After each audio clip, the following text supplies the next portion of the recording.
Patuloy na nagluluksa ang mga anak ni Jackie Lu Blanco na sina Ricky May at Ara Davao dahil na rin sa pagpanaw ng kanilang ama na si Ricky Davao. At marami ring mga revelasyon ang nakita ng mga netizen tungkol sa relasyon ni Jackie Lu at pati na rin ng dating asawa nito na si Ricky Davao. Sa isang interview with Jackie Lu Blanco, doon ay inamin ni Jackie na legally ay mag-asawa pa sila ni Ricky Davao. Ayon sa kanya, wala ni isa sa kanila ang nag-attempt na mag-file ng annulment at ikinuwento din niya na mahigit 10 years silang mag-asawa bago naghiwalay. Narito ang naging kwento ni Jackie.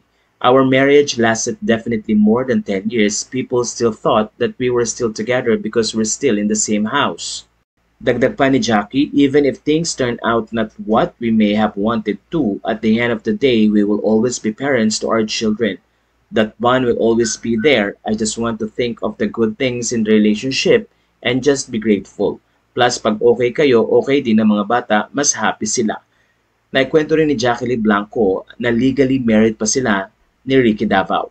Ricky and I are actually still legally married kasi we're not annulled. Nobody tried. Ako, whatever God's will is, whether it's to bring Ricky and I together again, it's not something that I will say no. If it is His will, kung will naman ni Lord yung kahit naman gusto ko at ayaw ni Ricky, mangyayari at mangyayari yun. Whatever His will be done.